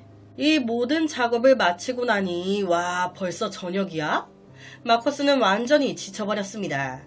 하지만 100% 깨끗하게 처리하지 못했어. 잔부스러기들이 남았어. 그래서 그는 다시 힘을 내 슈퍼로 가서 고무장갑, 표백제 등 물품을 삽니다. 그걸로 집안에 남아있는 얼룩들을 막 지워요. 이게 보통 마인드의 보통 사람이면 할 수 있는 짓거리입니까 이게? 그렇게 막 하고 있는데 갑자기 탁 정전이, 아파트 전체에 정전이 온 거예요. 그러니까 관리인 입장에서는 왜 정전이 났는지 알아야 될 거 아니에요. 전기공을 불러 같이 집집마다 돌아다니면서 전기 확인을 하기 시작합니다. 그렇게 마커스 집을 띵동. 와, 지금 이 짓거리 하고 있는데 누가 찾아왔어. 양껏 긴장해가지고 문을 열었죠. 저희 집은 별 문제 없어요. 막 둘러대면서 보냅니다. 하지만 이때 관리인과 전기공이 같이 마커스 집에 찾아온 거였어요.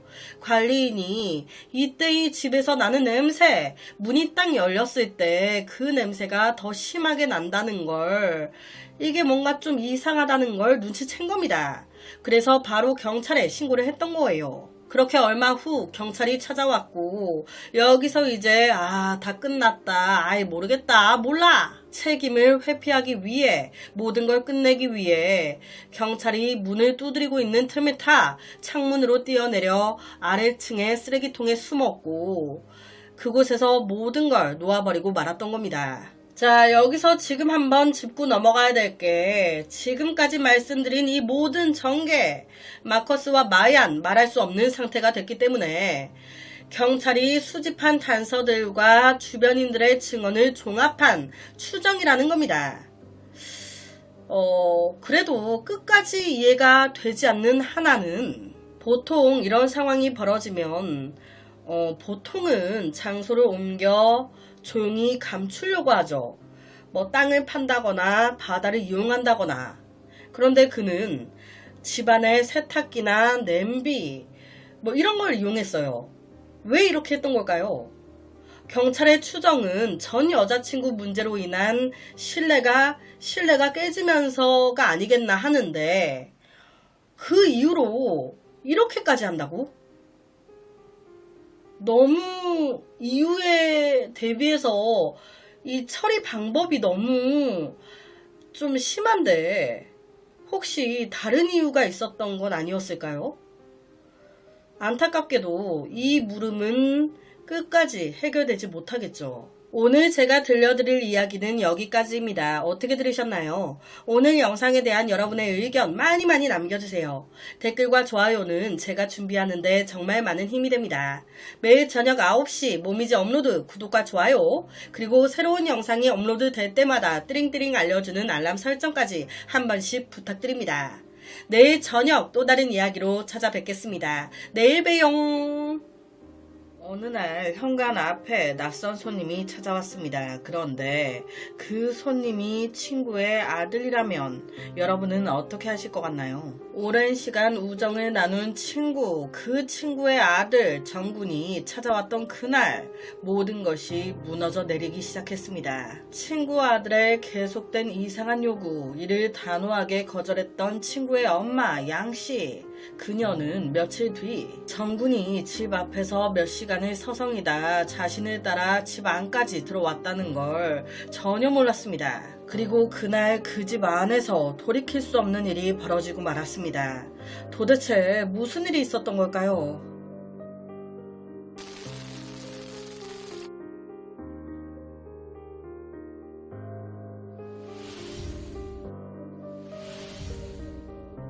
어두운 밤 어느 한 주택가, 누군가 노크하는 소리에 한 여성이 현관으로 급히 달려갑니다.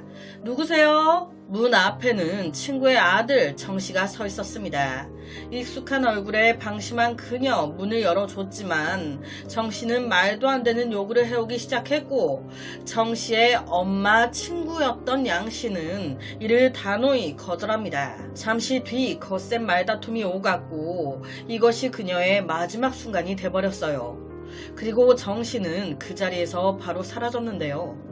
조사 결과 말 같지도 않은 진실이 밝혀집니다. 정씨 왈.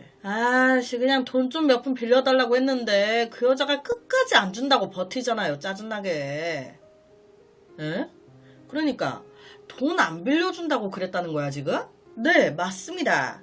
앞서 정씨는 자신의 엄마 친구인 양씨에게 돈을 빌리기 위해 먼저 수차례 찾아갔었고 만나지는 못한 상태였어요. 이게 한 번, 두 번 찾아갔는데 뭐 돈을 맡겨놓은 것도 아니면서 자꾸 이제 시간이 엇나가 못 만나니까 자기 딴에 화가 나 있었던 겁니다. 그러다가 당일 노크를 했는데 안에서 대답이 들리자 와, 오늘은 있다, 아싸, 돈 좀 빌릴 수 있겠지? 했는데 이를 어째 엄마 친구인 양씨가 이를 대차게 거절. 그런데도 이 정씨는 계속해서 몇 천만 원이 되는 거금을 빌려달라고 어린애 떼쓰듯이 막 달라고 내가 뭐 은행이야? 그러니까 이때 참고 참다가 양씨가 딱 한마디를 한 겁니다. 얘, 너 나한테 돈 맡겨놨니? 너 자꾸 이러면 내가 너희 엄마한테 말하는 수가 있어? 너 그만 못해? 이 말에 정씨 그냥 꼭지가 팍 돌아버린 거예요. 순간 욱 해서 정신이 확 나가 우발적으로 이렇게 했다고. 하지만 이를 어째 정밀 감식 결과는 다르게 말하고 있는데, 우발적이었다는 그의 주장과는 달리 감식 결과 그녀의 머리에 둔탁한 무언가의 흔적과 목에도 여러 결정적인 흔적들이 다수 발견이 된 거예요.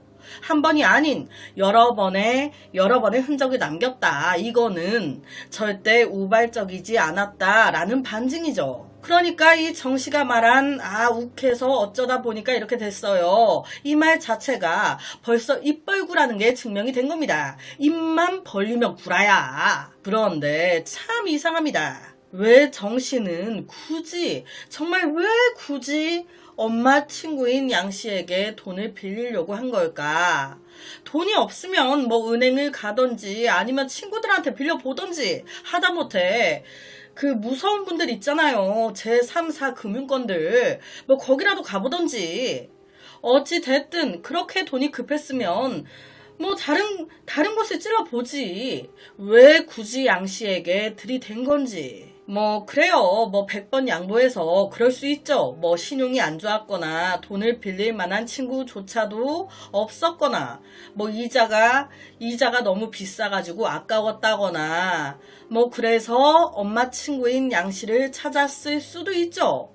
그렇다고 한들 보통은 이 정씨 돈을 빌리는 입장인데 양씨한테 가서 납작 엎드리거나 신뢰를 주면서 사정하고 하는 게 정상적인 행동 아닙니까? 아니면 친구 아들에게 돈을 빌려주지 않은 그녀가 야박했던 걸까요? 자, 그런데 여기서 꼭 짚고 넘어가야 할 팩트. 이 양씨 처음부터 이렇게 매몰차게 하지 않았어요. 자신의 수십 년 된 친구의 아들이다 보니 벌써 이 돈을 빌려줬던 적이 있었습니다.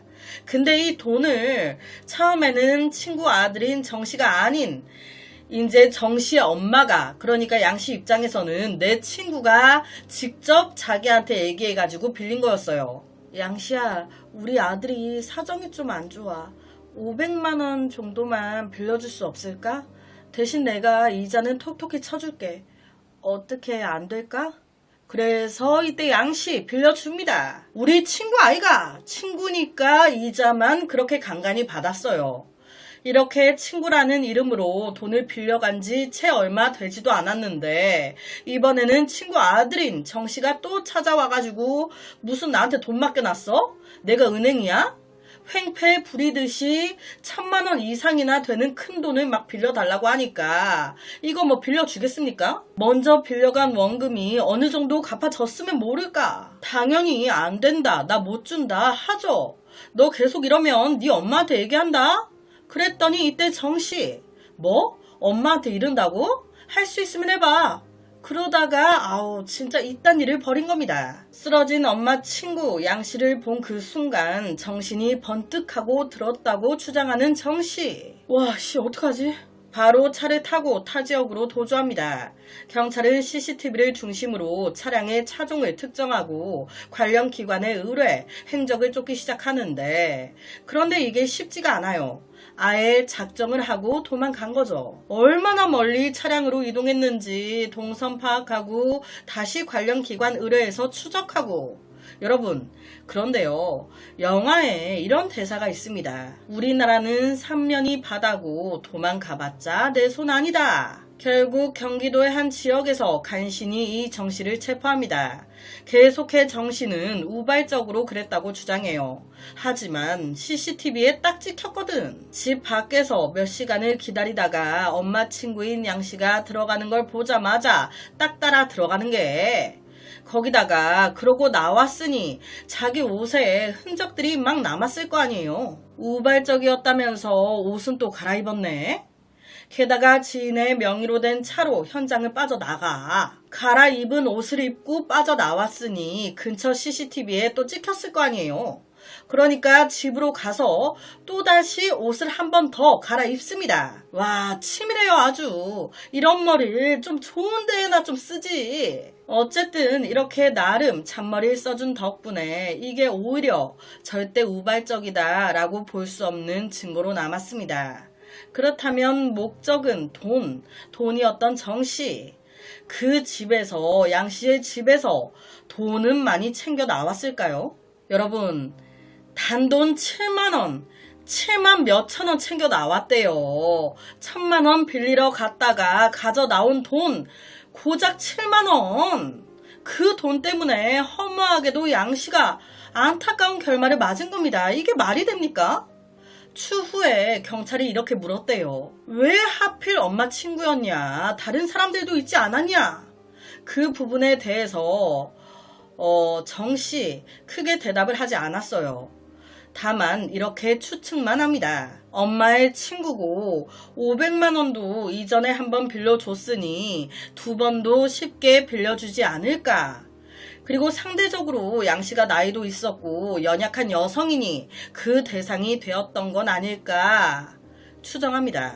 우발적이었다는 그의 주장은 옷을 여러 번 갈아입거나 타 지역으로 도주한 부분 등 여러 정황으로 볼 때 죄질이 결코 좋지 않다 생각돼 무시되었고 결국 최고형을 피하지 못한 것으로 전해집니다. 빌리는 사람은 갚을 생각으로 빌려달라 하더라도 돈을 빌려주는 사람은 받지 않을 생각으로 빌려주라 라는 말이 있죠. 그만큼 빌릴 때 마음과 갚을 때의 마음이 다르고 빌려주는 사람도 받지 않을 생각으로 이만큼 줘도 아깝지 않은 사람에게 줘야 뒤탈이 없다는 이야기 같습니다. 오늘 제가 들려드릴 이야기는 여기까지입니다. 어떻게 들으셨나요? 오늘 영상에 대한 여러분의 의견 많이 남겨주세요. 댓글과 좋아요는 제가 준비하는데 정말 많은 힘이 됩니다. 매일 저녁 9시 모미지 업로드 구독과 좋아요, 그리고 새로운 영상이 업로드 될 때마다 띠링띠링 알려주는 알람 설정까지 한 번씩 부탁드립니다. 내일 저녁 또 다른 이야기로 찾아뵙겠습니다. 여러분 내일 봬요. 돈거래는 항상 신중하게. 길을 걷다가 낯선 사람이 다가온 경험이 있으신가요? 그저 다가오기만 했을 뿐인데 알 수 없는 공포를 느끼신 적은요? 여기 평소 다정하고 성실하기로 소문난 한 부부가 있습니다. 그날도 평소처럼 산책을 하러 나섰던 부부. 그런데 아내 미셸이 마주오던 한 남자 오스틴에게 가볍게 인사를 건넨 그 순간부터 말도 안 되는 일이 벌어지고 맙니다. 뒤늦게 상황을 목격한 남편 존이 급히 달려왔지만 결국 두 사람 모두 한 남자에 의해 안타까운 결말을 맞이하고 말았어요. 그날은 막 태어난 손녀를 처음으로 맞이하기 위해 기쁜 마음으로 방을 꾸몄던 행복했어야 할 날이었습니다.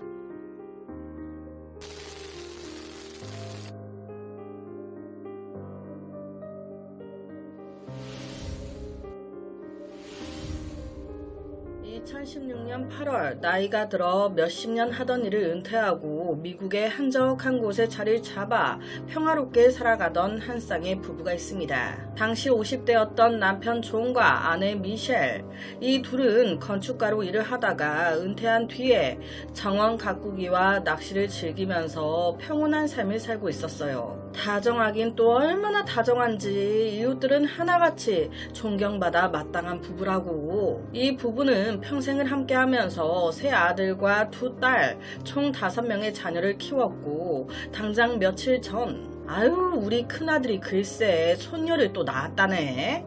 우리 이제 할머니 할아버지가 됐어.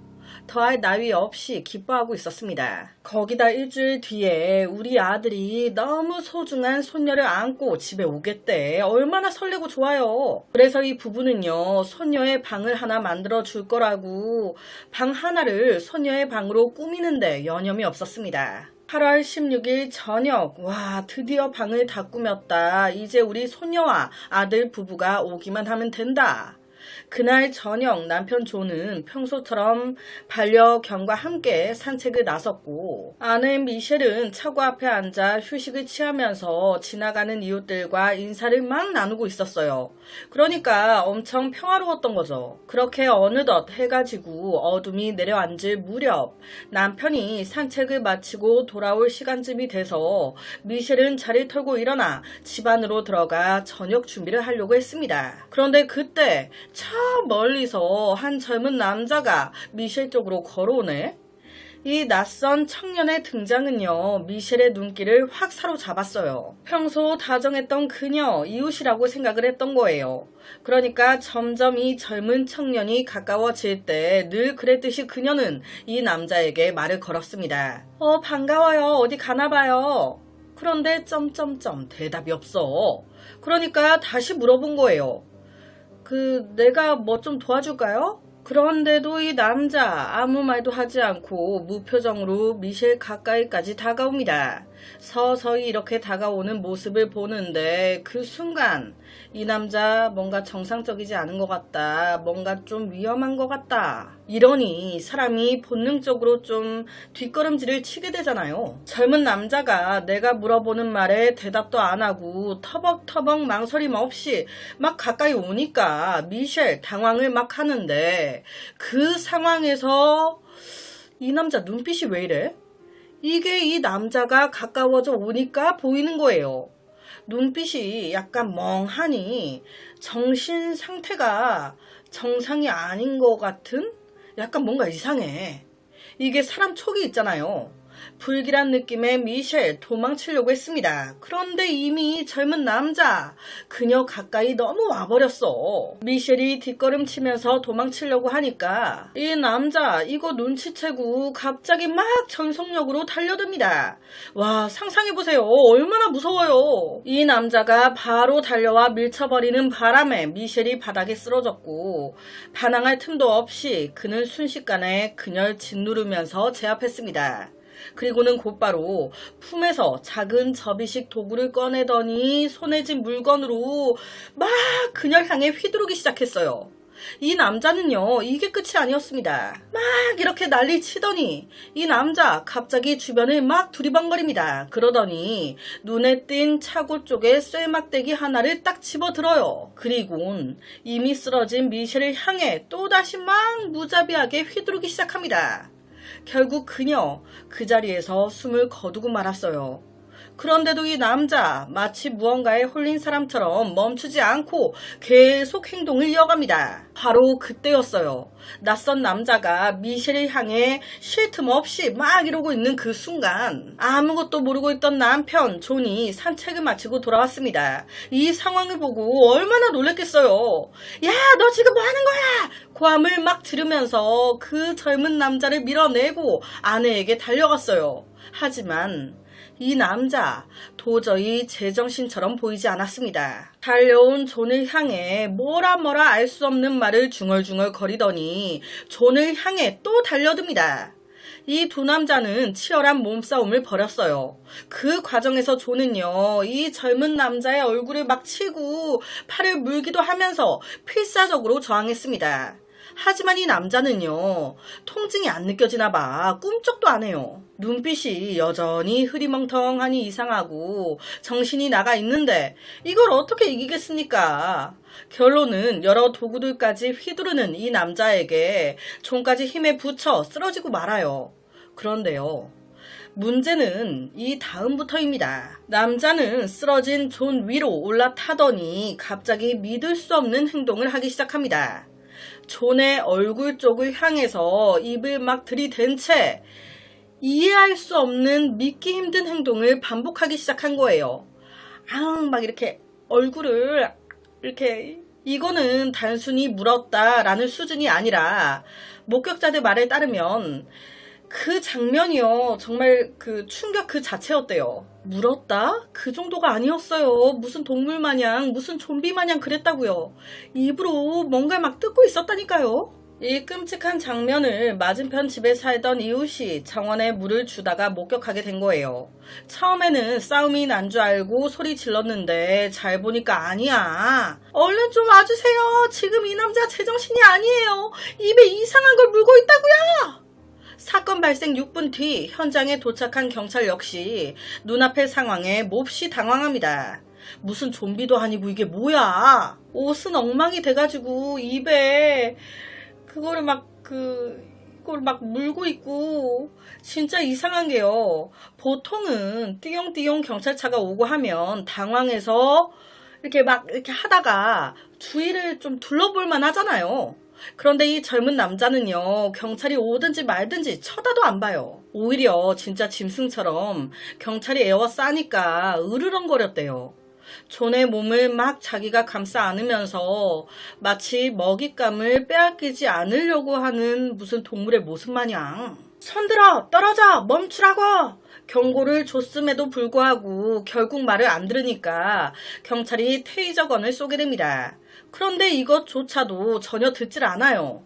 그렇게 4명의 경찰이 달라붙어서 2명은 그의 몸을 눌러 고정시키고 나머지 2명이 팔과 다리를 겨우 제압합니다. 그런데 그 와중에도 이 남자 계속해서 뭔가 중얼중얼.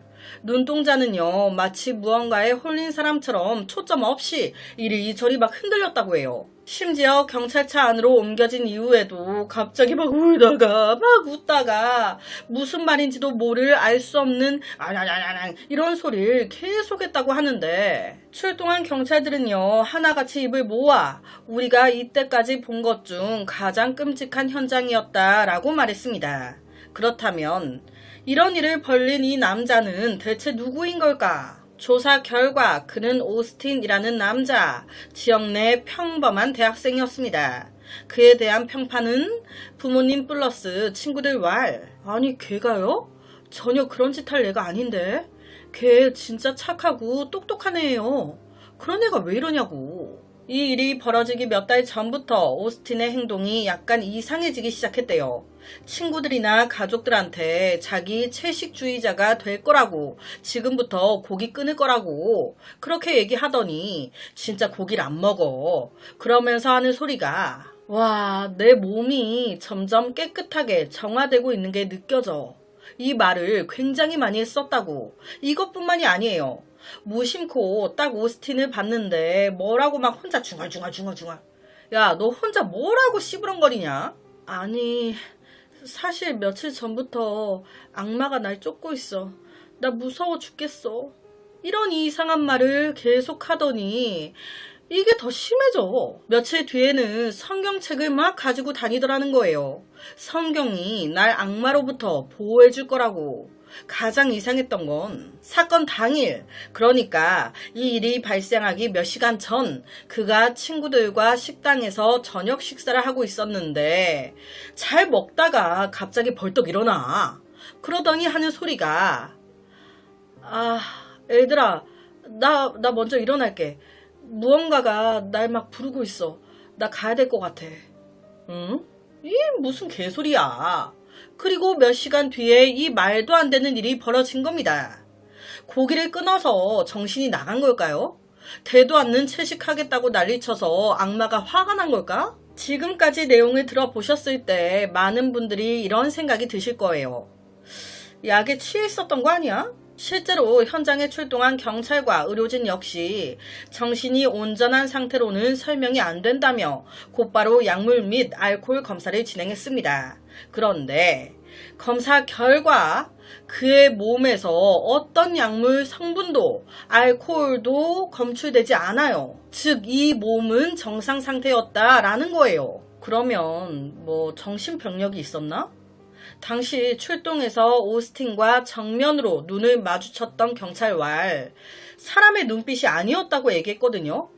무슨 일인진 몰라도 그 순간 다른 존재가 그의 몸을 쓰고 있는 듯한 느낌이었다고. 도대체 이게 무슨 일인 걸까요? 정신진단 결과 오스틴에게 정신적 이상 증세가 확인됐습니다. 아니 그러니까 이런 일이 벌였겠죠. 정상이었으면 안 했겠지. 특히 사건 발생 전부터는 조현 관련 초기 증상과 함께 심한 환각과 피해망상에 시달리고 있었던 것으로 이제 확인이 됐어요. 그의 변호인 측 역시 심신미약 상태를 주장하면서 다음과 같은 입장을 내놨습니다. 오스틴은 스스로도 자신이 어떤 짓을 했는지 전혀 기억을 하지 못하고 있습니다. 이 점을 참작해 주시기 바랍니다. 자, 여기서 우리나라였으면 심신미약이라는 이유로 어쩌면 감형이 받아들여졌을지도 모릅니다. 하지만 여기는 어디? 미국이에요. 정신적인 문제가 있었다고 해도 그가 저지른 행동은 결코 정당화될 수 없습니다. 재판부는 극단적 정신 이상 상태라는 주장에도 불구하고 오스틴에게 책임을 물어야 한다고 판단했습니다. 결국 세상에 나오지 마라. 넌 평생 감옥행 땅땅땅. 와, 이 가족들이 정말 너무 충격먹고 마음이 아팠을 것 같아요. 너무나도 평범했고 따뜻했던 부모님, 그런 두 사람이 갑자기 이렇게 떠났다는 사실을 과연 어떤 자식이 받아들일 수 있을까요? 오스틴의 행동은 단지 한 가족을 파괴한 게 아닌 평범한 일상을, 믿음을, 그리고 사랑을 송두리째 무너뜨렸습니다.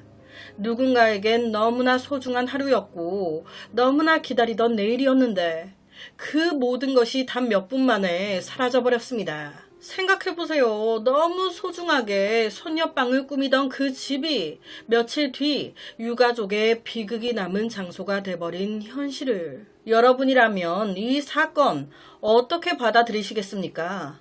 이런 상황, 과연 제정신이 아니었다는 이유만으로 용서할 수 있을까요? 오늘 제가 들려드릴 이야기는 여기까지입니다. 오늘 영상에 대한 여러분의 의견 많이 남겨주세요. 댓글과 좋아요는 제가 준비하는데 정말 많은 힘이 됩니다. 매일 저녁 9시 모미지 업로드 구독과 좋아요, 그리고 새로운 영상이 업로드 될 때마다 띠링띠링 알려주는 알람 설정까지 한 번씩 부탁드립니다. 내일 저녁 또 다른 이야기로 찾아뵙겠습니다. 내일 봬용.